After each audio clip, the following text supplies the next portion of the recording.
दोस्तों, जैसा कि आप सब जानते हैं कि पिछले 2-3 दिन से पूरे राजस्थान भर में प्राइवेट स्लीपर बसें हड़ताल पर हैं और उसके साथ ही आज बस मालिकों ने बाड़मेर ज़िले में यह ऐलान कर दिया है कि ग्रामीण क्षेत्रों से जो बसें आ रही हैं, प्राइवेट बसें छोटे छोटे रूट से जो आ रही हैं, उनको भी हम बंद कर देंगे और इससे पूरे राजस्थान की पब्लिक को भारी समस्याओं का सामना करना पड़ रहा है।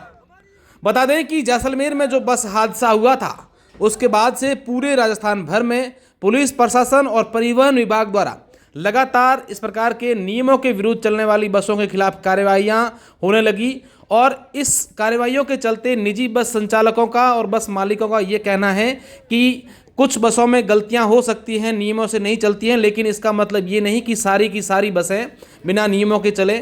और परिवहन विभाग और सरकार द्वारा हमें लगातार बिना वजह परेशान किया जा रहा है, सभी बसों वालों को परेशान किया जा रहा है, जिससे हमारा चलना मुश्किल हो गया है। भारी भारी चालान काटे जा रहे हैं और बेवजह लगातार एक के बाद एक जगह पर हमारे चालान काटे जा रहे हैं। इससे हमने राजस्थान सरकार से मांग की है कि जिस प्रकार से हमें परेशान किया जा रहा है, वो जब तक बंद नहीं करेंगे तब तक हमारी बसें भी नहीं चलेगी। लेकिन जब से बसें बंद हुई हैं, उसके बाद से कई जगह से ऐसी खबरें भी आई हैं कि कई जगहों पर जो बसें हैं वो चुप चुप के चला रहे हैं और वहाँ से 4-4, 5-5 गुना किराया जो है वो सवारियों से वसूल रहे हैं, ये भी निजी बसों वाले। ऐसी कई खबरें हमने आपको राजस्थान के जयपुर से भी दिखाई, अन्य अन्य जिलों से लगातार ऐसी खबरें सामने आ रही है और बताया जा रहा है कि जो प्राइवेट बसें, रोडवेज बसें हैं, उनमें सवारी भार बढ़ चुका है। रोडवेज की ओर से कई जगहों पर एक्स्ट्रा बसें भी लगाई गई हैं और वहाँ पर सवारियों को ज़्यादा से ज़्यादा अपने स्थान पर पहुँचे, इसके लिए बसों के फेरे हैं वो भी बढ़ाए गए हैं। तो ये तस्वीरें हम आपको दिखा रहे हैं कि किस तरीके से निजी स्लीपर बसें हैं वो चक्का जाम हैं, सब जगह बसें खड़ी कर दी गई है और इनका ये कहना है कि जब तक हमारी सरकार मांगे नहीं मानेगी तब तक जो है हम लगातार इसी तरीके से बसों की हड़ताल हमारी जारी रखेंगे। आज पूरे राजस्थान भर में वीडियो यानी ग्राम विकास अधिकारी की परीक्षा भी है।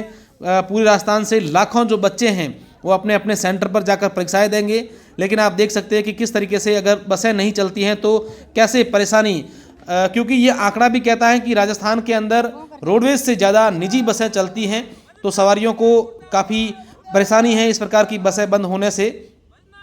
और इसके साथ ही शादी ब्याह की सीज़न है, लोग लंबे दूरी जब तय करते हैं, क्योंकि राजस्थान से चाहे गुजरात की बात करो, महाराष्ट्र की बात करो, उत्तर प्रदेश की बात करो या दिल्ली की बात करो, तो लंबी दूरी पर अधिकतर जो बसें हैं वो निजी स्लीपर बसें चलती हैं, लोग भी उससे सफ़र करते हैं। लेकिन पिछले 3 दिन से लगातार निजी बसों के संचालन बंद होने के कारण सवारियों को काफ़ी परेशानियों का सामना करना पड़ रहा है।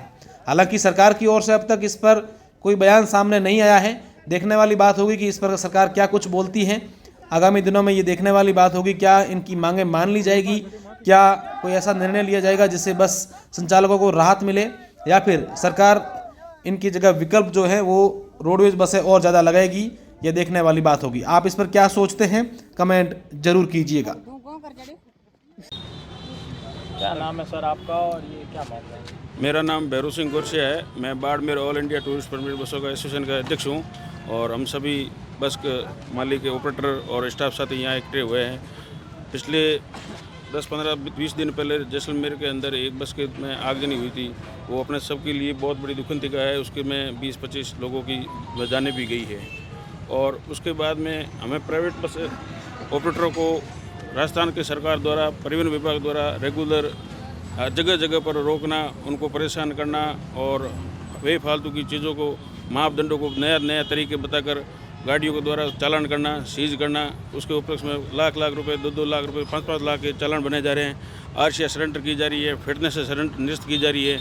उसके अनुकूल पूरे राजस्थान में हड़ताल का 30 तारीख के बाद में पूरे राजस्थान में all India private bus association की हड़ताल है, स्लीपर गाड़ियों की और लोक परिवहन की। और आज हम यहाँ इकट्ठे हुए हैं जिसमें हमारे ग्रामीण रूटों के भी सभी मोटर मालिक साथ में हैं और लोक परिवहन मोटर मालिक भी साथ में हैं। तो हमारा आगे का रणनीति ये है कि कल से हम पूरे बाड़मेर के अंदर सभी बसों की चक्का जाम हड़ताल करेंगे। देखिए, सुनने में ऐसा भी आ रहा है कि कहा जा रहा है कि एसोसिएशन द्वारा एक तरफा कार्रवाई की जा रही है, ये परिवहन जैसे परिवहन विभाग द्वारा। हाँ बिल्कुल ये सही है, कार्रवाई एक तरफा ही की जा रही है। फालतू में जो चीज़ें गलत गाड़ियाँ बनी हुई है उसमें परिवहन विभाग द्वारा ही हमें रजिस्ट्रेशन करके दिया गया है। जिस समय रजिस्ट्रेशन किया था वो भी परिवहन विभाग ने किया, उस समय ये हमें अनुमति नहीं मिलती तो हम गाड़ी नहीं चलाते। इस टाइम हमें बता देते कि भाई आपकी गाड़ी गलत बनी हुई है, तो हमारी गाड़ी वो संचालित होती ही नहीं पाती। आज के समय में वो कह रहे कि आपकी गाड़ी में संकट द्वार नहीं बने हैं, आपकी गाड़ी में वो नहीं बना हुआ है। तो आप रोडवेज की गाड़ियाँ देख लो, उनमें कौन सी गाड़ियों के पीछे संकट द्वार बने हुए हैं। देखिए उसको लेकर जैसे एक ये भी कहा जा रहा है कि बसों में, प्राइवेट बसों में सवारी से ज़्यादा माल लोड होके आ रहा है, उसको बारे में क्या कहना है? माल लोड होना करना ये तो सब क्या, पहले गवर्नमेंट ने ही हमें अनुमति दी थी कि आप लगेज आदान प्रदान कर सकते हो। अब कई बार क्या होता है कि गाड़ी में ज़्यादा लगेज हो जाता है तो सवारी छत के ऊपर भर दिया जाता है। हम मानते हैं ये चीज़ें गलत है, लेकिन डिक्की में अंदर किसी का छोटा मोटा सामान भी आता है या छोटा मोटा पार्सल भी आता है, उसके लिए भी आज के समय हमें परेशान किया जा रहा है। और पहले राजस्थान सरकार द्वारा ही हमें अनुमति दी गई थी 1 साल पहले कि आप छोटा मोटा लगेज है गाड़ी के अंदर ला सकते हो, ले जा सकते हो। नहीं, लगेज चेक होता है नहीं होता है क्या? कई बार तो गैस की टंकी भी आती है या फिर मोटरसाइकिल तक गाड़ी में चाड़ देते हैं। नहीं, गैस की टंकी का और ये मोटरसाइकिल का ये सब बनाई गई बातें हैं। वैसे गैस की टंकी भी जैसे स्टूडेंट पढ़ते हैं तो उनके वहाँ पर अगर नहीं मिलती है तो उसके लिए गैस की टंकी, खाली टंकी है जो सिलेंडर होता है उसको ही गाड़ी के अंदर अलाउ करते हैं। खाली सिलेंडर में किसी प्रकार की कोई गंडा नहीं होती है। अच्छा, अब कब तक अनिश्चितकालीन का समय बताया गया है 8,000 बसों का बंद रहना, लेकिन अब कब तक आप देख रहे हैं कि ये बसें हमारी बंद रहेगी अगर हमारे ऊपर जैसे अच्छे से दोनों तरफा कार्रवाई नहीं की गई तो? अब जहाँ तक तो ये सब मोटर मालिक हम साथ हैं, इस मामले को लेकर बात करेंगे और अनिश्चितकालीन हड़ताल की बात है। जहाँ तक प्रशासन और सरकार हमारी मांगे हैं, जो भी है, जो लीगल मांग है, उसके लिए हमें पर्याप्त समय और पर्याप्त चीज़ों का हमारे साथ इन तरीके से बताएंगे तो हम उसके साथ सहमत है, नहीं तो हमारी जारी रहेगी हड़ताल। अभी तक किसी भी प्रकार से आपको कोई आश्वासन दिया गया है? नहीं, हमें अभी तक किसी प्रकार का राजस्थान सरकार या परिवहन विभाग द्वारा किसी प्रकार का कोई आश्वासन नहीं है।